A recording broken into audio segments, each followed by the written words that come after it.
Yesterday, Speaker Johnson laid out plans to weaponize the House's oversight powers to gin up retaliatory investigations against Democrats and President Biden as sort of a Republican response to Trump's conviction by a jury of his peers in New York City.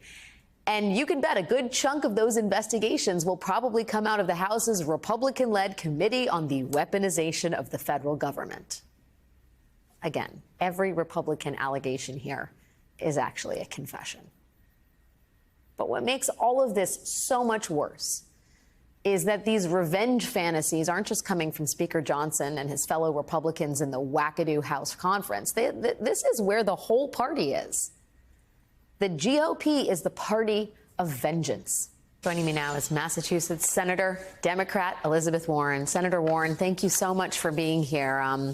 You know, I remember a time when Marco Rubio, your colleague in the Senate, had at least a residence on Earth One, where facts are facts and reality is reality. I have to get your thoughts on his statement, his tweet today, saying our current president is a demented man propped up by wicked and deranged people willing to destroy our country to remain in power. It's time to fight fire with fire. Your thoughts, Senator? You know, this revenge fantasy is truly alarming. I understand that these are people who have taken their oath of loyalty to Donald Trump, not to the Constitution, not to the people of the United States of America, but to this one man. And they suck up, they do whatever it is that he wants them to do. But the direction that this has now gone, look, we all understand using our court system for retribution is wrong.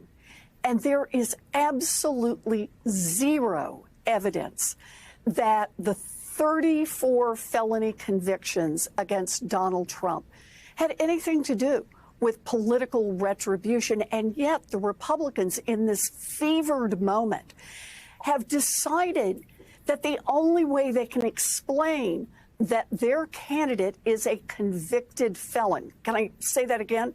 A convicted felon who has said he wants to be dictator on day one, that the only way they can explain that is to head off into their planning to do retribution. And somehow they think that will spill backwards into what happened in the courts in New York. None of this makes any sense. It doesn't add up except to say it's about tearing down our government. It's about tearing down our institutions. And I believe the reason they want to do that is they don't want a government that functions. We're trying to show that we can actually make government work for people. We can actually make government be an instrument of roads and bridges and things that work better for the rest of America. We can cancel student loan debt and get $35 insulin, the kinds of things that Joe Biden has been doing.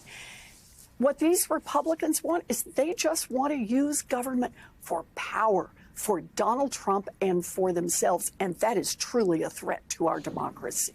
Yeah, I'd love to follow up a little bit more on that, because now Scott Perry and Ronny Jackson are going to be sitting on a House committee that oversees spy agencies, that has access to sensitive and classified information. I mean, as a prominent Democrat, does that scare you? Yeah. It really does.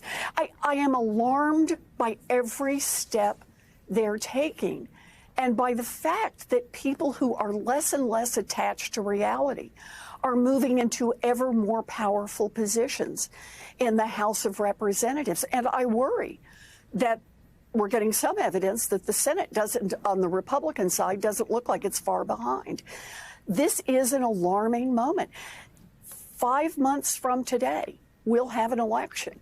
And when people say democracy is on the ballot, this is a big part of what we're talking about. Do you believe in government? Do you try to support government? Do you make your loyalty to the Constitution and the people of the United States? Or is it all about one man? And however much you have to distort the facts, however much you have to lie, however much you have to engage in ugly and mean retribution fantasies, you'll do it if it satisfies that one man. That's the choice in front of us. And I got to say, I'm glad I'm on the Democratic side. I'm with Joe Biden, who is at heart a decent and good man who wants government to work for people. I have to ask you, because as we talk about Republican revenge fantasies, Senator Katie Britt of Alabama, another colleague in the Senate, called Democratic efforts to pass protection for contraception today on the Senate floor part of a summer of scare tactics. First, if you could respond to the notion that protecting contraception is a partisan scare tactic. Okay, so let's just be really clear. What she's really saying is that if we talk about what the Republicans are threatening to do, we really will scare America. And I think that's right. Because look at it this way. What have the Republicans done so far? Well, they told us 2.5 years ago, no, nobody was going to touch Roe versus Wade, right? And then Donald Trump gets this extremist Supreme Court in place, and the first chance they get, they pitch out Roe versus Wade. They don't take a little bite out of it. They don't say, yeah, but on the other hand, they just throw the whole thing out. And while they're throwing it out, Clarence Thomas says, you know what, as long as we're throwing out Roe, let's take a look at throwing out Griswold, which 10 years earlier had protected access to contraception. In addition to that, the Speaker of the House and a majority of Republicans in the House of Representatives are co-sponsors on a bill about life begins at conception that would actually make illegal certain forms of contraception, IUDs, Plan B. In addition to that, there are extremist groups out there that are aggressively lobbying to take away access to contraception. And then we've got Donald Trump himself, who just 2 weeks ago said, yeah, that he was going to take a look at putting restrictions on contraception. And then, as if all that were not enough, understand that today in the United States Senate, all but 2 Republicans, when given a chance to vote on what about a federal law to protect access to contraception, that's all the bill really said, only 2 Republicans said, yeah, I'll support that.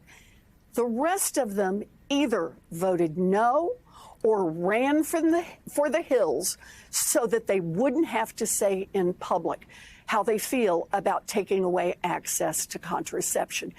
You better believe that Americans should be scared about what Republicans want to do, because they're coming after abortion everywhere in this country. They're coming after IVF in this country, and they're coming after contraception, not just in red states, but nationally. Red states, blue states, purple states, everywhere.